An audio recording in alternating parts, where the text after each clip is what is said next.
नमस्ते नमस्कार, बहुत बहुत स्वागत आपका अनादि टीवी पर। मैं हूं आपके साथ पारुल। हमारी विशेष पेशकश में आपका बहुत बहुत स्वागत है और आज हम चर्चा करने वाले हैं सेहत पर। सेहत, प्रदूषण, आपका खान पान, बच्चों के जल्द या कम उम्र में बीमार होने की वजह है। बहुत सारी ऐसी चीजें हैं जो हम जानते हुए भी शायद अनजान बन जाते हैं या फिर उतना सीरियसली गंभीरता से उसे नहीं लेते हैं। जिज्ञासा सभी में होती है, लेकिन या तो फिर भ्रामक जानकारी और सोतप्रोत होते हैं आप, या तो फिर आप बहुत ज्यादा पढ़ लेते हैं, ज्यादा जान जाते हैं। सही एडवाइस, एक्सपर्ट एडवाइस बहुत जरूरी है और उसी को लेकर आज हम ये कार्यक्रम कर रहे हैं। हमारे साथ मौजूद हैं डॉक्टर लोकेंद्र दवे जी, जो प्रोफेसर हैं रेस्पिरेटरी मेडिसिन और साथ ही गांधी मेडिकल कॉलेज में आप पढ़ाते हैं। बहुत बहुत स्वागत सर आपका अनादि टीवी पर। क्या बताएंगे आप, क्योंकि आज के इस दौर में हम देख रहे हैं जिज्ञासाएं भी हैं लोगों के जहन में सेहत को लेकर, तो कई लोगों को भ्रामक जानकारियां भी हैं, कई लोग इंटरनेट पर चीज़ों को सर्च करते हैं। आज के तकनीक के ज़माने में सेहत से जुड़ी हुई जानकारियाँ, इनको लेकर आप क्या कहना चाहेंगे, कितना सही है? सबसे बड़ा कंसर्न सेहत में है वो मौसम में तेज़ी से जो बदलाव आता है, उस समय सांस संबंधी जो तकलीफ़ें होती हैं लोगों को, और वही मेरा एक्सपर्ट सब्जेक्ट भी है।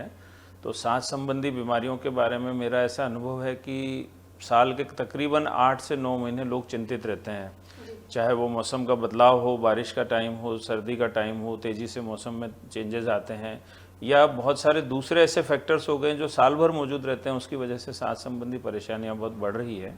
और ये वाकई में एक चिंता का कारण है कि हमारे समाज में, हमारे देश में, हमारे बहुत सारे शहरों में जो पोल्यूशन का लेवल है और जो हरियाली घट रही है, और उसके अतिरिक्त मौसम में तेज़ी से जो बदलाव आते हैं उसकी वजह से होने वाले संक्रमण, नए वायरस आ रहे हैं।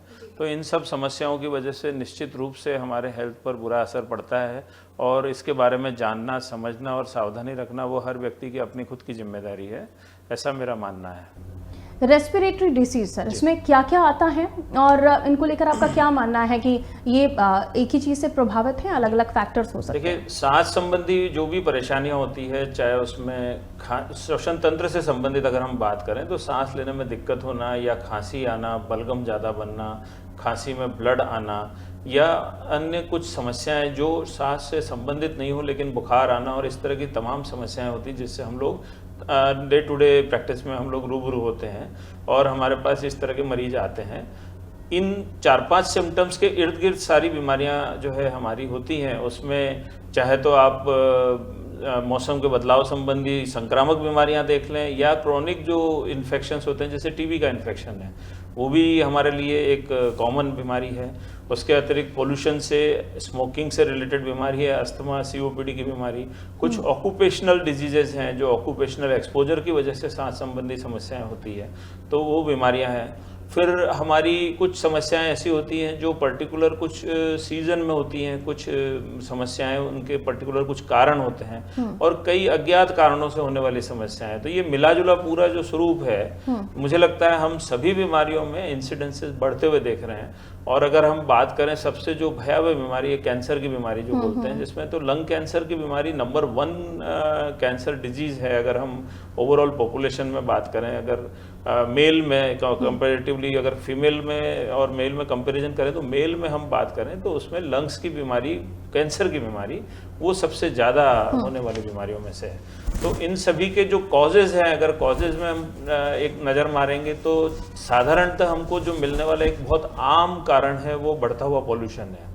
चाहे इंडस्ट्रियल पोल्यूशन हो, या ऑटोमोबाइल पोल्यूशन हो, या स्मोकिंग की हैबिट की वजह से घर में होने वाला इंडोर पोल्यूशन हो, जो खुद स्मोकर को ही नहीं, लोगों को जो साथ में रहते हैं उनको इफेक्ट करता है। उसके साथ हमारी जो है ये जो अगरबत्ती है, या हमारी जो मच्छर भगाने वाली अगरबत्ती है, या हमारा जो धूप बत्ती है, या होम हवन का जो धुआं है, यदि ये किसी क्लोज प्लेस में घुटता है तो वो भी इक्वली मतलब डेंजरस होता है, जैसा कि आउटडोर पोल्यूशन में हम लोग देखते हैं। तो आउटडोर पोल्यूशन, इंडोर पोल्यूशन, पहले कंडे जलाए जाते थे, लकड़ी जलाई जाती थी ईंधन के रूप में, आजकल उसकी थोड़ी कमी आई है सरकारी योजनाओं की वजह से, लेकिन फिर भी अभी भी कई जगह हम देखते हैं ट्रेडिशनल कुकिंग का दौर मतलब अभी पूरा छूटा नहीं है, और उसकी वजह से भी जो पोल्यूशन होता है वो भी एक इम्पॉर्टेंट कारण है।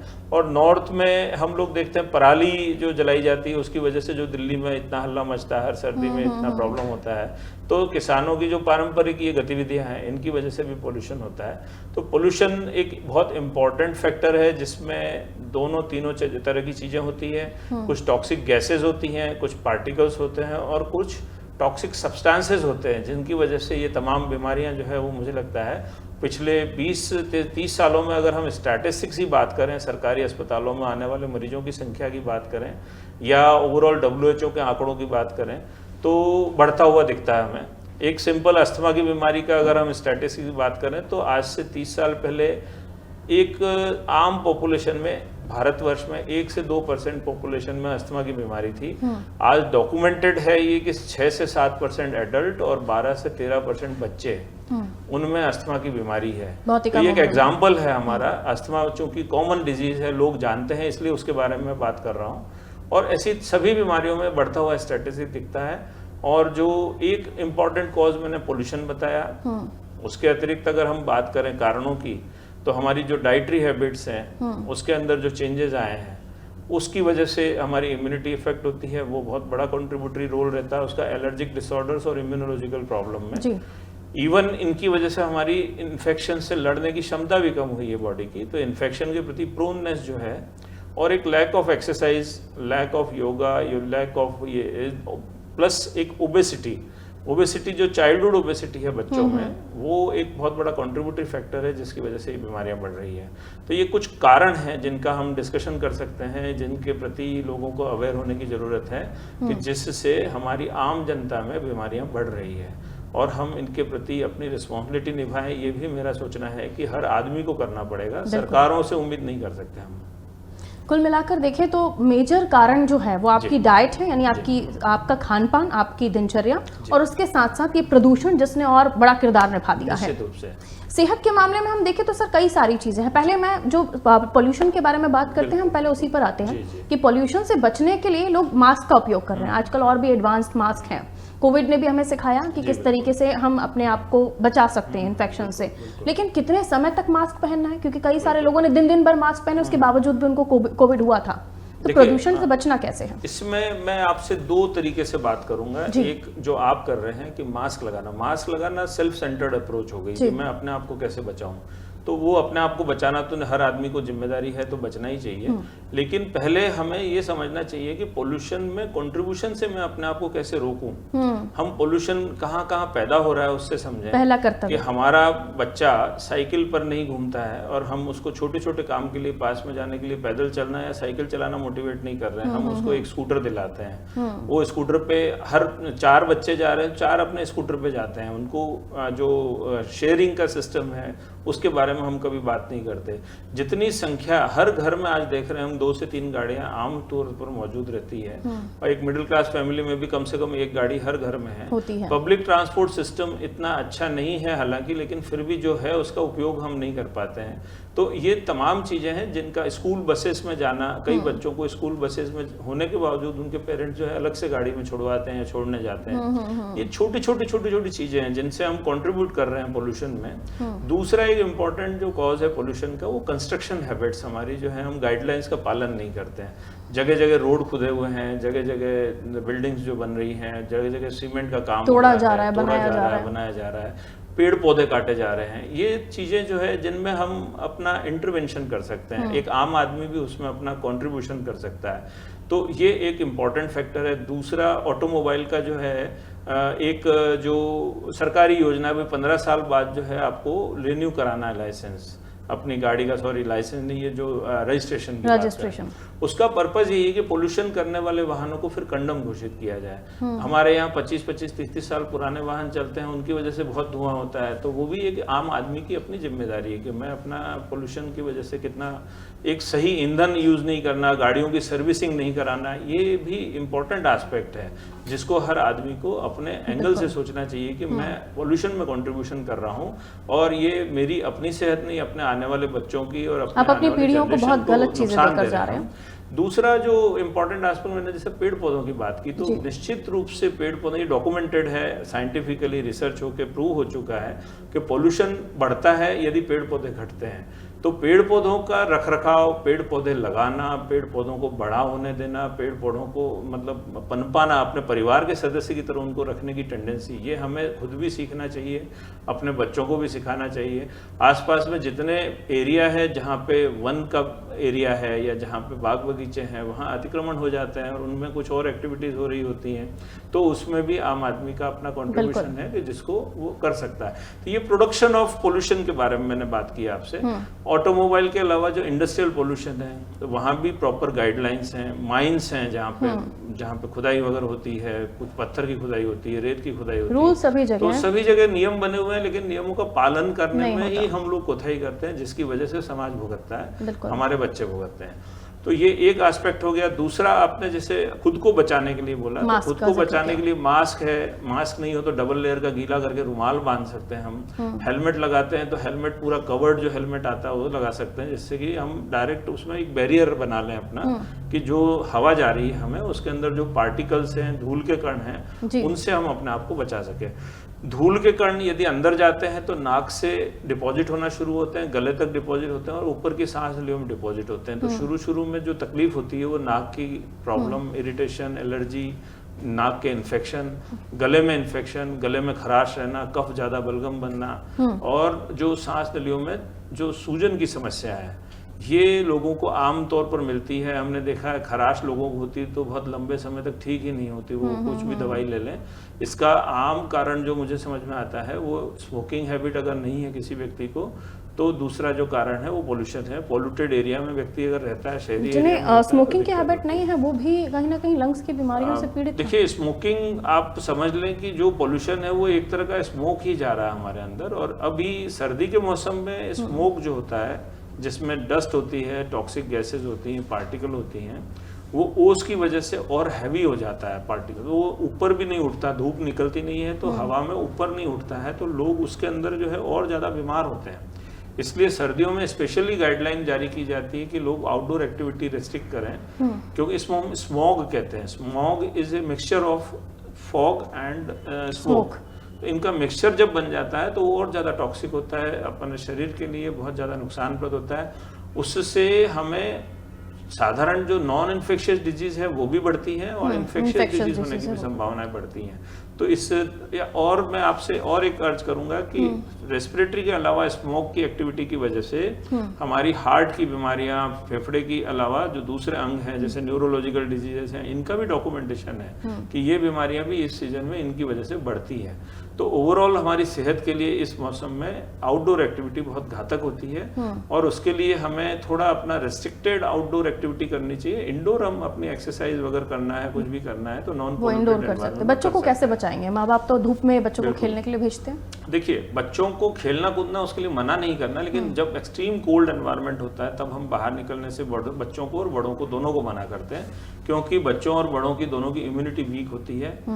दूसरा जो हमारा एक इम्पॉर्टेंट एस्पेक्ट है, जो मैं रेस्पिरेटरी से रिलेटेड बात करूं तो हमारा कई रिसर्चेज में ऐसा प्रूफ मिले हैं कि जो डाइटरी पैटर्न चेंज हुआ है बच्चों का, फ्रेश फ्रूट नहीं खाना, फ्रेश सब्जियां नहीं खाना, फ्रेश सलाद नहीं खाना, ड्राई फ्रूट्स नहीं खाना, और बच्चों में दूसरे खाने की हैबिट्स डेवलप हुई हैं, फास्ट फूड खाना, जो पैक्ड फूड है वो खाना, जंक फूड है वो खाना, और जो जिस भी चीज में प्रिजर्वेटिव मिला है या जिस भी चीज में कलरिंग एजेंट, फ्लेवरिंग एजेंट मिले हैं, केक, पेस्ट्री, इसके उदाहरण दे रहा हूं मैं जस्ट, या पैक्ड फूड जो होते हैं जिनके अंदर एक एक्सपायरी डेट लिखी रहती है कि इतने टाइम तक ये प्रिजर्व्ड रहेगा, तो उसमें प्रिजर्वेटिव मिले, ये सब हमारी इम्यूनिटी को अल्टर करते हैं, हमारी इम्यूनिटी को बदलते हैं। इम्यूनिटी चेंज होने की वजह से दो तरह की बीमारियां होती है, एक हाइपर इम्यून रेस्पॉन्स होता है जिसको हम एलर्जिक डिसऑर्डर बोलते हैं, और एक होता है इम्यूनिटी वीक होने की वजह से जो इन्फेक्शन को रिस्पॉन्ड करने की ताकत है हमारी बॉडी की वो कम हो जाती है। तो दोनों ही तरह की समस्याएं हमारी इस तरह की डाइटरी हैबिट से, और आप देखेंगे कि पिछले 15-20 सालों में बच्चों में खाने की हैबिट्स ही इसी तरह की बन गई बहुत बदल गई कि बच्चे फास्ट फूड खाते हैं, बच्चे इसी तरह की चीजें खाते हैं और उनको बड़े चाव से खाते हैं, और जो मैं ट्रेडिशनल फूड की हमारी जो हैबिट्स थी उसको धीरे धीरे हम भूलते जा रहे हैं। तो ये एक बहुत बड़ा चेंज है जो रिस्पॉन्सिबल है हमारी इम्यूनिटी को चेंज करने में और हमारा इम्यून रिस्पॉन्स जो है उसको बदलने में। इम्यून रिस्पॉन्स बदलने की वजह से कई ऑटो इम्यून डिसऑर्डर्स भी पैदा हो रहे हैं और कई एलर्जिक डिसऑर्डर्स भी पैदा हो रहे हैं, और कई बार हम देखते हैं इन्फेक्शन से लड़ने की ताकत भी जो है बच्चों में नहीं मिलती है। कुछ पेस्टिसाइड और इनऑर्गेनिक जो मटेरियल है, केमिकल मिले फूड होते हैं, वो भी इसी तरह से हमारे शरीर को नुकसान करते हैं। दूसरा, एक जो बच्चों में जो माइल हैबिट हमने देखी है कि खाना और उसके बाद लैक ऑफ एक्सरसाइज, एक्टिविटी नहीं करना, एक्टिविटीज नहीं है, एक्टिविटी नहीं करना एक बहुत बड़ा फैक्टर है जो हमारी इम्यूनिटी को अफेक्ट करता है। बच्चों में चाइल्डहुड ओबेसिटी एक बड़ी समस्या है, बच्चों में वजन बढ़ता है, माँ बाप को समझ में नहीं आता क्या करें या पता ही नहीं चलता उनका वजन बढ़ गया है। तो ये जो चीज़ है सेडेंटरी लाइफस्टाइल जिसमें एक्सरसाइज और योगा और प्राणायाम और इन सब चीज़ों का समावेश नहीं है हमारी लाइफस्टाइल में, इससे मुझे लगता है बचपन से ही बच्चे जो है सांस संबंधी बीमारियां, मैंने परसेंटेज बताया कि आज की तारीख में स्कूल गोइंग चिल्ड्रन में 12 से 15 और कुछ लिटरेचर में 17-18% तक डॉक्यूमेंटेशन हो रहा है कि स्कूल गोइंग बच्चे जो है, मतलब इसका मतलब ये हुआ हर 5वां या हर 6ठा बच्चा स्कूल में अस्थमा एलर्जी से पीड़ित है। और ये बहुत बड़ी संख्या में पेशेंट हैं जो आने वाले टाइम में अगर ध्यान नहीं देंगे हम तो ये एडल्ट अस्थमा पॉपुलेशन बढ़ेगी।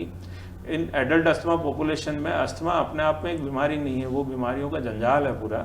उसके साथ हमारा जो है रेस्पिरेटरी इन्फेक्शन होने पे हमारी फेफड़े की ताकत कम होगी, अस्थमा की वजह से ऑक्सीजनेशन कम होने की वजह से ओवरऑल एजिंग हमारी जो बॉडी की है वो प्रोसेस बढ़ जाता है, ऑक्सीडेशन जो है बॉडी के अंदर ऑक्सीडेंट्स जो है उनका लोड बढ़ जाता है, इन्फ्लेमेटरी रिस्पॉन्स बढ़ जाता है, कई तमाम अन्य बीमारियां होती है वो इससे कोरिलेट हो जाती हैं।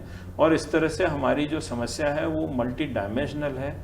अगर हम डाइट की बात करें, अगर हम लैक ऑफ एक्सरसाइज की बात करें, पोल्यूशन की बात करें, इन सब चीज़ों में अपना अपना कंट्रीब्यूशन हमें जरूर करने की कोशिश करनी चाहिए, because it is the matter of our children, our family, our society. तो ये हर एक इंडिविजुअल, देखिए मैंने जितनी भी बातें कही उसमें सरकार का ज्यादा रोल नहीं आता है, हर व्यक्ति सरकार के ऊपर दोष लगाकर निकलना चाहता है। एक्सरसाइज तो आप ही को करनी है, लेकिन आपको जो करना है वो आप जरूर खान पान करिए, का ध्यान ऐसा आपको मेरा रखना सोचना है। बिल्कुल। एक चीज और सर, कई सारे विज्ञापन हैं जिसमें हेल्दी चीजों या healthy powder, healthy diet, healthy food के नाम पर बहुत कुछ मार्केट में अवेलेबल है। और कई सारे पेरेंट्स वो कोशिश करते हैं कि बच्चों को हेल्दी खिलाएं, तो वो वर्किंग है, घर पर नहीं बना पा रहे हैं। पहले तो यही होता था, पारंपरिक व्यवहार था घर में कि दलिया बना रहे हैं, घर का ब्रेकफास्ट होता था, लेकिन अब चीजें बदल चुकी हैं। अब इन सब चीजों की तरफ जो पेरेंट्स डाइवर्ट हो रहे हैं वो कितना सेफ है बच्चों के लिए? देखिए आर्टिफिशियल फूड जितने भी हैं उनका सोर्स जो होता है वो नेचुरल कहीं ना कहीं से वो जुड़ा रहता है, लेकिन प्रॉब्लम उनके साथ ये है कि वो कई समय तक बचाए रखने के लिए पैकेट्स में उसमें प्रिजर्वेटिव मिलता है, फ्लेवर्स मिलते हैं, अलग अलग फ्लेवर्स मिलाए जाते हैं, बच्चों को अच्छा भी लगना चाहिए। ये जो चीजें हैं फ्लेवर्स है, मैंने ऑलरेडी बोला कि फ्लेवर्स हैं, कलरिंग एजेंट हैं और आपका प्रिजर्वेटिव्स हैं, इस तरह की चीजें हमारी ओवरऑल इम्यून रिस्पॉन्स को वीक करती हैं।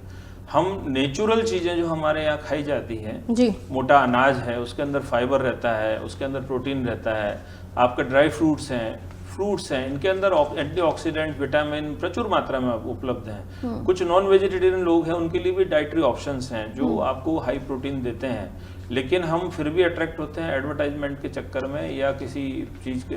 पीयर प्रेशर एक बहुत बड़ी चीज़ है, बच्चे आपस में बात करते हैं और उसको घर में फॉलो करने के लिए प्रेशराइज करते हैं पेरेंट्स को कि ये जो चीज़ है मेरा फ्रेंड खा रहा है, उसको रिजल्ट मिला। कई बार दुर्भाग्यवश हमने देखा है कि ऐसी चीज़ें जिनके अंदर प्रचार किया जाता है वजन बढ़ाने के लिए प्रोटीन की, उनमें कई दवाइयाँ मिली रहती है, उनमें एडल्ट्रेशन रहता है और उसकी वजह से आपको वजन बढ़ा हुआ दिखता है लेकिन एक्चुअल में आपकी बॉडी कमजोर हो रही है। तो ऐसे चीज़ों को सावधानी से उपयोग करना चाहिए with recommendation of some doctor. आप उस चीज़ की गुणवत्ता को पहले जांच लें कि ये चीज़ क्या है, उसके बाद ही उपयोग करें। और वैसे मुझे लगता है नेचुरल चीज़ों को ज़्यादा सेवन करेंगे, नेचर के जितना करीब रहेंगे वो हमारे लिए ज़्यादा अच्छा है और वो कई बीमारियों से बचाएगा और आपको शरीर को भी ठीक रखने में मदद करेगा। तो ये artificial foods and artificial item जितने भी हैं उसके अंदर हमें सोच समझ के यूज़ करना चाहिए। जंक फूड और फास्ट फूड इनका बहुत कम सेवन करना चाहिए, बहुत इमरजेंसी हो तो सेवन करना चाहिए। नेचुरल फूड, हमारे जो ट्रेडिशनल फूड हैबिट्स हैं उससे जुड़े रहेंगे तो मुझे लगता है बीमारियां भी हमारी कम होगी। जी, एडल्ट्स में भी सप्लीमेंट्स, मल्टीविटामिन्स, एंटीऑक्सीडेंट, इनका भी ट्रेंड बहुत है सर। जी बिल्कुल। देखिए लोगों को ऐसा लगता है कि ये चीज़ें खाने से हम बीमार नहीं होंगे, ऐसा नहीं है। कई बार उनकी टॉक्सिसिटी के भी हमने केसेस देखे हैं कि बहुत लंबे समय तक कोई चीज़ खाई, कैल्शियम, आयरन, विटामिन, इन सब चीज़ों का एक्स्ट्रा ऑर्डिनरी चीज़ें डोज में लेना या अननेसेसरी सप्लीमेंट्स लेना ये भी नुकसानप्रद होता है। यदि आप नेचुरल डाइट से इनको नहीं ले पा रहे हैं तो इनका सप्लीमेंट हम लोग एडवाइस करते हैं या किसी समय इनकी हमें लगता है कि कुछ समय के लिए इस तरह की चीज़ों की ज़रूरत है शरीर को तो देना चाहिए। अदरवाइज ये इनका कई बार टॉक्सिसिटी के भी केसेस रिपोर्टेड हैं, लिटरेचर में भी आते हैं और हम लोग डे टू डे प्रैक्टिस में भी देखते हैं। कई लोग बहुत ज़्यादा चीज़ों का जब सेवन करते हैं तो उनको नुकसान होता है। विटामिन्स की सप्लीमेंट्स का पर्टिकुलरली और न्यूट्रिशनल सप्लीमेंट्स के बारे में मैं ओवरऑल बोलना चाहूँगा कि विदाउट एनी गाइडेंस नहीं लेना चाहिए। बहुत ज़रूरी है कि आप विशेषज्ञों की राय ज़रूर लें। बिल्कुल। सर, प्यूरीफायर्स के बारे में आपका क्या कहना है? ये भी हर घर का हिस्सा बनते जा रहे हैं। हवा को, दूषित हवा को शुद्ध करने का यंत्र, पानी को साफ करने की मशीन, ये कितने सही हैं? आपकी राय इस पर क्या आपने दोनों चीजें पूछी, मैं दोनों के बारे में शॉर्ट कमेंट करूंगा। पानी साफ का ऐसा है कि टीडीएस जो है एक पर्टिकुलर लेवल पे मेंटेन रहे तो हम नेचुरल पानी पिएं। बिल्कुल 0 टीडीएस या 10 टीडीएस या 20 टीडीएस वाला पानी पिएंगे तो हम मिनरल्स से वंचित हो जाएंगे। तो जो हमारी मिनरल्स हमको मिलने चाहिए बॉडी के हेल्थ के लिए, वो हमें नहीं मिल पाएंगे। इसलिए आरओ में कई बार लोगों को ये ध्यान रखना पड़ता है कि हम बहुत साफ दिखने वाला पानी हेल्दी है कि नहीं, ये जरूरी नहीं है। इसीलिए आर्टिफिशियल या बॉटल्ड वाटर के ऊपर अभी कंट्रोवर्सी चल रही है कि वो वाकई में हेल्दी है या नहीं है। जो कुओं का पानी पहले आता था, जिसके अंदर जो पीने का लायक पानी होता था और हार्ड वाटर नहीं होता था, वो बहुत हेल्दी गिना जाता था क्योंकि नेचुरल प्रोसेस से उसका फिल्ट्रेशन होता था और उसके अंदर मिनरल्स मिले रहते थे जो जमीन से मिलते हैं पानी में। उन मिनरल्स का लॉस नहीं होना चाहिए, ये हमें ध्यान रखना है। और उसके साथ उसमें कीटाणु नहीं हो, उसके लिए उसका प्रॉपर स्टरलाइजेशन पानी का हो जाए। ये इस तरह का हमें कुछ कंसेप्ट लाना चाहिए क्योंकि पानी निश्चित रूप से एक समस्या है और पर्टिकुलरली शहरी क्षेत्रों में पानी या ग्रामीण क्षेत्रों में पानी का अपना अपना कल्चर है, अलग अलग तरीके से उसको फिल्टर किया जाता है। और हवा का फिल्टर की बात करें तो हवा का फिल्टर देखिए ऐसी जगहों पे फिल्टर करना उपयोगी है जहाँ पे आउटडोर ओपन रहता है एक्सेस। लाइक हमारा दरवाजा बहुत बड़ा है, खुला रहता है और हवा और धूल आती रहती है घर में, तो वहाँ पर उस पर्टिकुलर रूम का साइज देखकर और उसके अकॉर्डिंग हम फिल्टर की जो कैपेसिटी है उसका अगर फिल्टर लगाएंगे तो एयर निश्चित रूप से क्लीन रहेगी। पर उसमें फिल्टर को मेंटेन करना, फिल्टर की साफ सफाई करना, नहीं तो फिल्टर में भी कई बार हमने देखा फंगस लग जाती है। एसी का पर्टिकुलरली एसी के फिल्टर में फंगस लग जाता है और लोगों को पता ही नहीं रहता है कि एसी हमें एलर्जी कर रहा है। तो इस तरह के हमने कई केस देखे हैं। तो मेंटेनेंस चीज़ों का करना भी हमारी जिम्मेदारी है और यूज़ करना भी हमारा को सोच के करना। हर जगह ये चीज़ों का उपयोग करने की आवश्यकता नहीं है। हम अगर बहुत ज़्यादा एक्सपोज नहीं है बाहर के हवा से, हमारे घर में बंद रख के कमरों को हम अपना स्वच्छ हवा में रह सकते हैं, तो वहाँ फिल्टर का बहुत ज़्यादा उपयोग नहीं है। पर अगर हमारा वहाँ पे धूल बहुत आता है हवा में और आउटडोर एक्सेस है, इतना रोड साइड है घर की, वहाँ से पोल्यूशन का और इसका असर आता है, तो फिर फिल्टर का उपयोग किया जा सकता है। एक बहुत इंपॉर्टेंट चीज़ है जो स्मोक की बात है। घर में लोग स्मोक करते हैं अपना घर समझ के, लेकिन वो स्मोक जो है वो बहुत टॉक्सिक होता है खुद के लिए भी और दूसरों के लिए भी। तो वहाँ भी फिल्टर थोड़ा मदद करता है। लेकिन स्मोकिंग के लिए रिस्पॉन्सिबल बने, क्योंकि मैं जब कह रहा हूँ कि हमारी अपनी हेल्थ के लिए और दूसरों के लिए, दोनों के लिए नुकसानप्रद है, तो स्मोकिंग नहीं करने के लिए क्या हम कर सकते हैं उसके बारे में सोचें। क्योंकि अल्टीमेटली जो चीज़ आपके लिए जहर है दूसरों के लिए जहर है, तो फिर आप नुकसान ही कर रहे हैं सबका। तो ये चीज़ भी हमें ध्यान रखना है। Smoking is one of the contributive factor for many diseases including respiratory disease और heart disease, neurological disease, mental disease. ये सारी चीज़ें स्मोकिंग से रिलेट करते हैं हम। इवन आजकल जो डायबिटीज़ है, ब्लड प्रेशर है, उनके अंदर बहुत कंट्रीब्यूशन मिलता है हमको स्मोकिंग का। और आप यदि स्मोकिंग हैबिट छोड़ेंगे तो अपना और अपने परिवार दोनों का भला करेंगे। तो वो स्मोकर्स जो है उनको जरूर मुझे लगता है कमरे में फिल्टर लगाना चाहिए, क्योंकि वो जब स्मोकिंग करके आते उनको हैं तो फिर उनकी बॉडी फिल्टर करनी पड़ेगी, तो वो ज़्यादा ठीक है। उनका हवा में कहीं ना कहीं असर तो रहता ही है स्मोक का, और उसको फिल्टर करना जरूरी है हमको। तो इस तरह के लोग, बहुत सारी चीज़ें हैं, बहुत अच्छी जानकारियां सर आपने हमारे दर्शकों को दी हैं, और ये ऐसी जानकारियां हैं मुझे लगता है कि हम सभी को इसका पालन करना चाहिए अगर हम अपने सेहतमंद अपने शरीर को चाहते हैं और सेहतमंद अपनी अगली पीढ़ी को चाहते हैं। बहुत बहुत शुक्रिया, आपने समय दिया और कार्यक्रम में जुड़े। तो दर्शकों, हमारे साथ लोकेंद्र दवे जी मौजूद थे, डॉक्टर, जिन्होंने हमें बताया कि किस तरीके से आप अपने आप को स्वस्थ रख सकते हैं, सेहतमंद रख सकते हैं। जो गलतियाँ हम कर जाते हैं शायद अनजाने में भी, लेकिन उनको भी दुरुस्त करना हमारी आपकी जिम्मेदारी है। इस प्रदूषण भरे वातावरण में आप अपने आप को कैसे स्वस्थ रख सकते हैं, इसकी भी जानकारी उन्होंने दी। और आपकी और हमारी जिम्मेदारियां जो हम जानते हैं लेकिन उसका पालन नहीं करते हैं, ये बहुत ज़रूरी है कि हम आगे आने वाली पीढ़ियों को क्या दे रहे हैं, हम अपने परिवार को क्या दे रहे हैं और हम अपने आप को क्या दे रहे हैं। इन तमाम बातों को जानते हुए अगर आप इसका पालन करते हैं, उम्मीद करती हूँ कि आप इन सभी जानकारियों को बेहतर सुनकर और इसको अपने जीवन में इसका पालन करेंगे तो आप स्वस्थ रहेंगे और आने वाले पीढ़ियों को भी आप कुछ अच्छा ही देकर जाएंगे। पेड़ों को मत काटिए, पर्यावरण को दूषित मत कीजिए, अपने आप से प्यार कीजिए, अपनी सेहत से प्यार कीजिए और अपने परिवार से प्यार कीजिए। स्मोकिंग को नो कहिए और कोशिश कीजिए कि अच्छी हेल्दी लाइफस्टाइल को आप अपनाएं। रखिए अपना ख्याल, दीजिए मुझे इजाज़त। नमस्कार।